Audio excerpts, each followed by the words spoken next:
From our City Avenue studios, it's The 10 Show.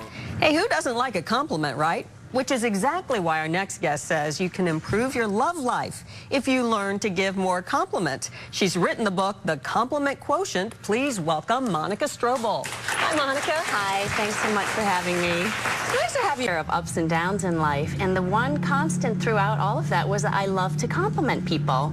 So I investigated this power that's all wrapped up in giving a compliment, and it really transforms your own life besides the life of the person you're complimenting. No, it's very interesting. Your tips are interesting. Couples have stopped complimenting, and when they're first together, they're complimenting each other 2-3 times a week. By the time they're together, 5 years, no compliments. Then you say amp up appreciation. Well, who doesn't want to be more appreciated, and who isn't getting it? Not their pushy boss, not the kids who are so demanding. You know, it's really up to each other, our spouse, to remind each other how amazing we are and reflect back to them their brilliance. Right, and thanks again for loading that dishwasher. Looking for a quick and simple way to create more joy in what may be a hectic life. How about giving a few more compliments? Complimentologist Monica Strobel is here today to talk about her book, The Compliment Quotient, and teach us 5 tips on how to give the most meaningful compliments. Good morning, Monica. Thanks for being here. Thank you. I had been giving people compliments, and that had allowed me to keep my joy and keep this positive attitude that we know is so important for relationships and success. Well, when we get compliments, I mean, we know we love it. It feels so good. So how important is it to actually think about giving them? Well, we really overlook and underestimate the power of appreciation. One of our famous American psychologists said the deepest craving of human nature is for appreciation. Wow.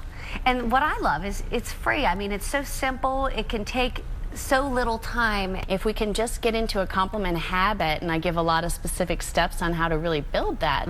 This in the workplace, at home, in just social settings, when should you be doing this? Well, it's exciting because it really translates for all of those relationships. If you're expressing appreciation at work, you're perceived as more likable, which has been tied to better income. One of the things I really love how you say this can really improve your relationship with maybe your spouse. Tell me a little bit more detail how it can really make that big of a difference. Some studies have documented the decline in intimacy between partners, and they did it through compliments, and they showed that in the beginning people compliment each other, say 3 times a week. By the time people are together 5 years, they're not giving each other any compliments. Wow. So by turning that around and looking for the positive, you get to restore some of that flirting and sweet talk that you shared in the beginning. Welcome back. Who doesn't like a compliment? We all do, but what you may not realize is how powerful a compliment can be. That is the focus of the book, The Compliment Quotient by Monica Strobel. She joins us live in the newsroom. So glad that you're here. How powerful is a compliment? Well, most people think that the power in a compliment is in getting a compliment, because we've all gotten one and we know that that boosts our spirit. But the power of a compliment really is unleashed when you give a compliment. And it's kind of like a ripple that goes forward to that person. I call it a sweet little pay it forward package, because then the power comes back to yourself. And it's wrapped up with generosity and gratitude and respect, all in that little pay it forward package. A lot of layers there in one little compliment. I love that you focus on that in the book. Though, how do we give an effective, meaningful, emphasis on the meaningful compliment? Right. A lot of people are worried about giving compliments, believe it or not, because they don't want to come across as brown-nosing or fake, backhanded. Right. So really the main point is to always be genuine. Every good compliment starts with the seed of truth. And then after that, you have to pay attention, because you can't find something to compliment if you're only listening half-hearted to your kids, or you're irritated with your husband because he didn't, you know, sweep the crumbs off the counter, or your coworker. You really have to pay attention to something positive. And that's why it's powerful, because it makes you focus in, put on your compliment glasses and focus in on something positive. It's really good information, and like you said, Monica, it's good for others, good for yourself, which is great information for all of us. 81 Denver's Good Day, Colorado. All right, if you want to feel better about yourself, why not try telling someone else what you like about them? Sure, that's the idea behind the Compliment Quotient. We are talking with the author coming up next. Are you ready for a brighter outlook at any time? Well, if you want to make a difference amid the negativity growing around us, you may just have to compliment someone. Monica Strobel joins us live in studio this morning to tell us about the Compliment Quotient.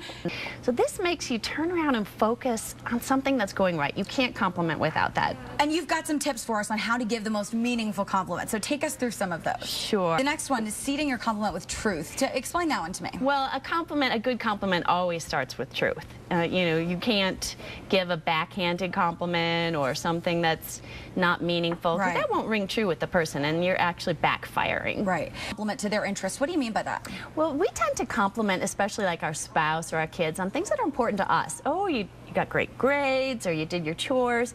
You really want to tune in what's important to them, and that will make it really ring true, and they'll feel very positive, and you kind of grow more of that behavior then. And even if it's not with a spouse or a significant other, I've found that even giving a compliment or receiving one from a perfect stranger, there's no better feeling. It is available at the Tattered Cover.